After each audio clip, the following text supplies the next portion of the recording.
Hey, Andrew Wood back with another True to the Game video, and today I'll be talking about Mutants and Masterminds, 2nd edition. I am infinitely qualified to talk about the game because I have run it a grand total of one time now. We did once a prelude session tonight with two of my players. We're going to have 5 people in this game, and there's some interesting concepts. I have, with some scheduling problems, only able to get a hold of 2 tonight, and they really wanted to play, so I said, alright, we'll just do a prelude instead of kicking it off. I tried to run the game in a very comic book sort of style, but also with some dark grittiness to it. It's definitely going to be sort of a comic meets horror sort of game. But before I get into that, I'd like to give a special thanks to Aaron and to Rob Pepper for helping me. I sent them some questions on the game. They both have reviews of this game. So I'd like to thank those guys for taking the time to answer some questions. There are a few parts that are slightly confusing about this game to someone that's going to be newly running it. So they helped me with some stuff. So thanks a lot, guys. I do appreciate that. I'll try to link their videos, or maybe send this as a video response to one of them and link the other one. And now, the great thing about the game, I started my players off at power level 7. That goes 105 points. So those 105 points can be used to buy a great number of things. You buy your stats with them. You start off with a point of 10 with the traditional stats you used to for D&D. You get those stats can go up rather high. There's some caps on this stuff. I'm not going to go intricately into that. I think you can watch their videos to get a better idea of that. But all you need to play is a 20-sided dice. You can move your caps around a bit. You get to buy powers, feats, skills, stats, saving throws, attack bonus, defense bonus, everything with those 105 points. All you get is 10s in all 6 stats and those points, and you get to build them however you like, and so it gives everyone the exact opportunity to build the exact same character, which I really like. Not that I would let anyone play the exact same character, but the fact that it's that balanced, that even. There's no random rolling to get a good character or just have a crappy one in terms of overall power production from the beginning, which I do like. And there's so many different powers, so many different choices, so many different concepts you can have. The way the players went about building their characters is very different. Some characters are very high on skills, some are very high on feats, some very high on stats. So it's neat.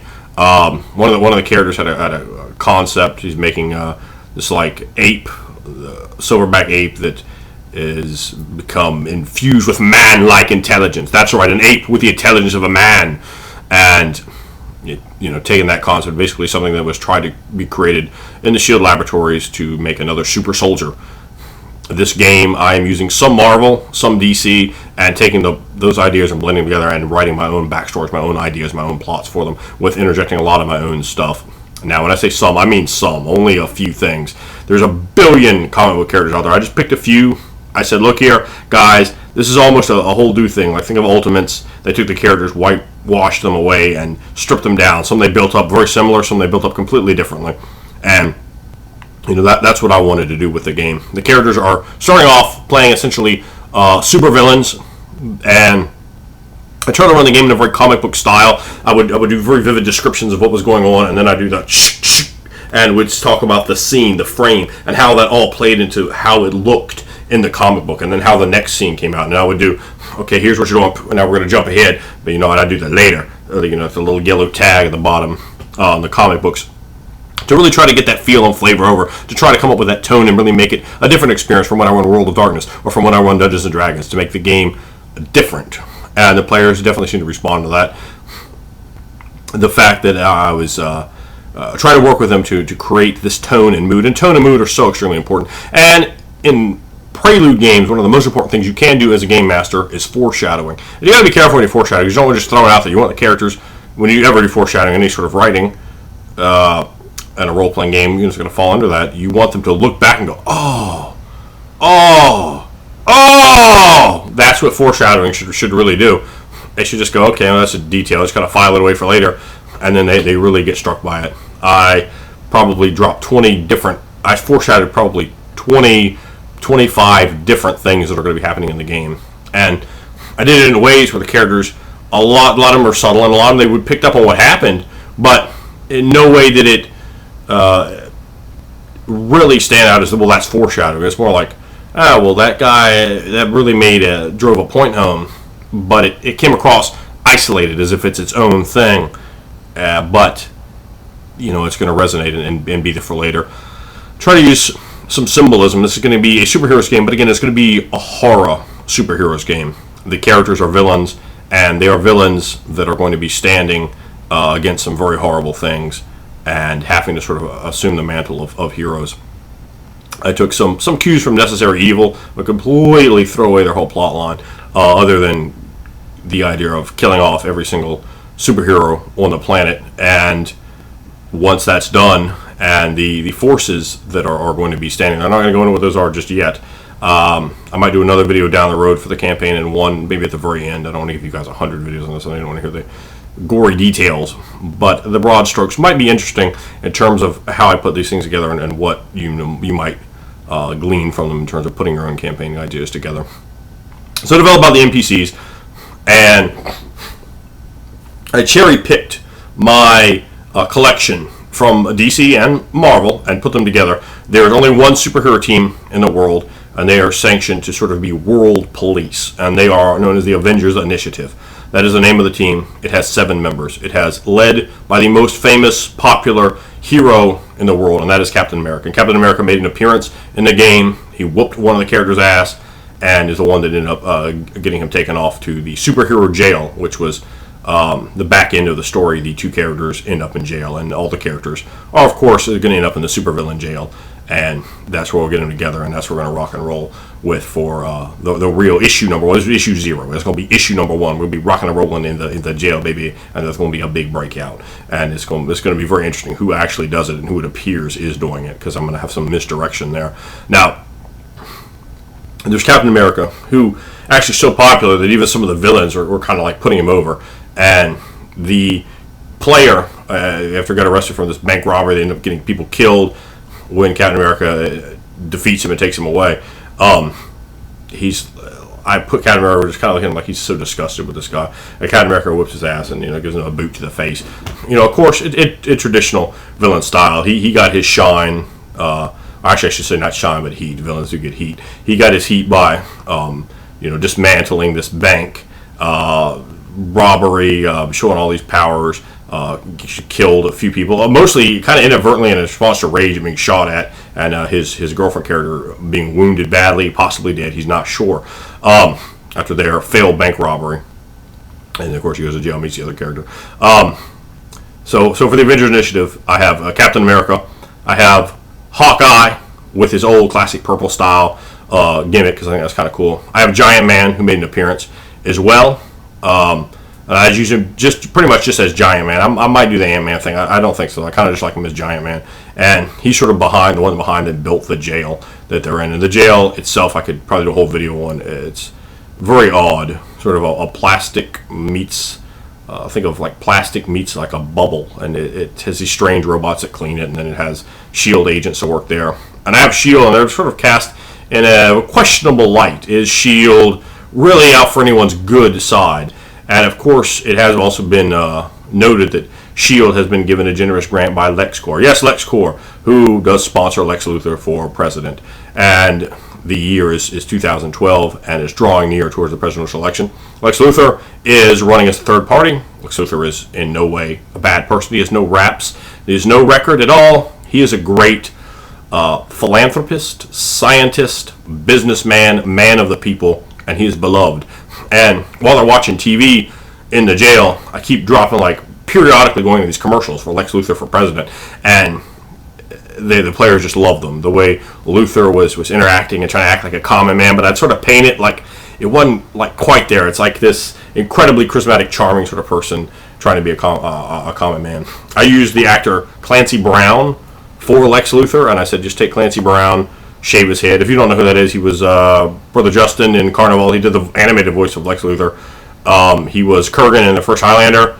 The only thing that made that train wreck of a movie watchable. So I took him and I said, this is Lex Luthor, and then the players really got with him and pushed it along.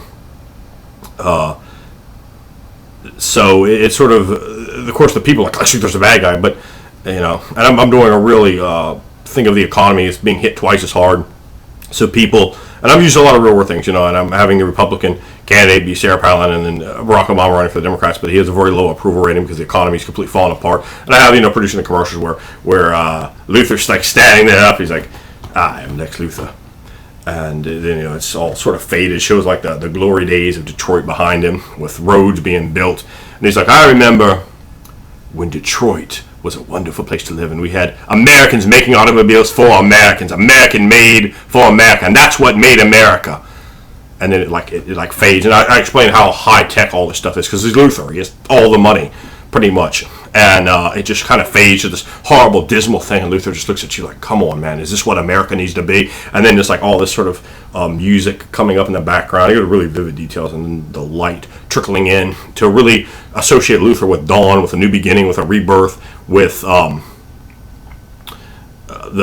new hope. So the storyline, basically, Luthor will become president as a third-party candidate with a landslide victory.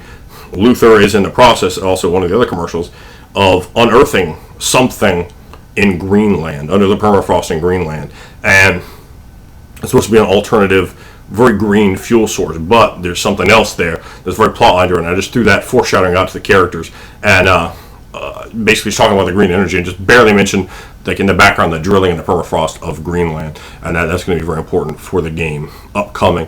But back to the Avengers. So I have Captain America, I have Hawkeye, I have Giant Man, I have Wasp, I have Spider-Woman, I have Hawk Girl. Hawk Girl is not an alien; she's just a mutant. I just like the way they drew her as Shara Hall. I thought she's kind of interesting, so I used her. Also want to throw someone in DC in there, and I took sort of a reformed bag to kind of give the villains sort of a hope that they could be bad. And I thought it was kind of neat to cast someone completely different off the wall as an Avenger, and that is the Blob. The Blob is there, and I like to talk like the Blob, from that old video game where they had nothing moves the Blob, and he just slapped his Gouye around, and he. The other group they encounter in jail is the Sinister Six, which Vulture, Rhino, and Vulture and Rhino just absolutely hate each other. And the jail is very interesting because I didn't do the stupid, we completely nullify everyone's power by putting a collar on. I said, that's stupid. I don't like that idea. But so someone who's like a power suit guy like Vulture or Shocker or Green Goblin or Scorpion is just incredibly weak. And I had Rhino be a power suit guy, but they couldn't get his suit off. So he's in a suit, and then there's the characters that have their powers. So there's this difference. And like the Wizards, I had them they think they're not sure if these guys have powers or not. So everyone's kind of a little afraid of them. And I cast some various different villains of my own in there, and the players responded to the good mix of some classic villains. And I took someone that had an undead character in there that they kind of pulled it together, and he was I played him like he was mentally retarded. But he would get, really, really just kind of furious, like if he would lose at cards, and everyone would sit there and sort of play cards with him. I showed him all of them off there. Andre the Giant is having yeah, boss, so we're going to sit down here, and we're going to play some cribbage. And everyone would try to lose to him, because if you lost to him, you basically got free protection, because you at least hope that he would like you. If you lost to him, he would like you. But he played cards so badly that you couldn't necessarily beat him. One of the players was trying to job to him at cards and rolled a natural one on. He didn't have professional gambling, rolled a natural one. So I just said, okay, well, you're on a one, so you just keep beating him. And they're using the things they're getting out. I made a prison catalog, and they could, from good behavior, they could order things, and so he has this stuff, and the guy's just winning all of his stuff, but he has such a high diplomacy that he's slowly role playing and talking the guy into not just putting his fist through his face. And it's very clear that it's not even a contest in terms of any kind of physicalities, but if you can't, you should easily be able to role play your way around. But it's also pitting him with other characters that aren't doing well, and essentially if he liked you, you're pretty much set, because no one was going to mess with you. And I ran it sort of prison gang style, but the gangs are really small because there are 100 people in this jail, and it was interesting. It was fun to run. It was a different style, and I kept trying to go back to the little list deal, and we're talking about how it appeared in the frame, and I would cut and just do little cut frames and later, and I would do the thought bubble. So my soliloquy videos, I did that, but using that a lot in terms of thought bubbles. So the players kind of liked that. They got with it. It gave a new, fresh feeling to the game. I enjoy Mutants and Masterminds. I definitely think you should take a look at the videos. I'm going to link to this. And thanks for watching. If you have any questions about the game, feel free to ask, and let me know if you would enjoy to have some updates. and I will post those sporadically, but eventually. Thank you.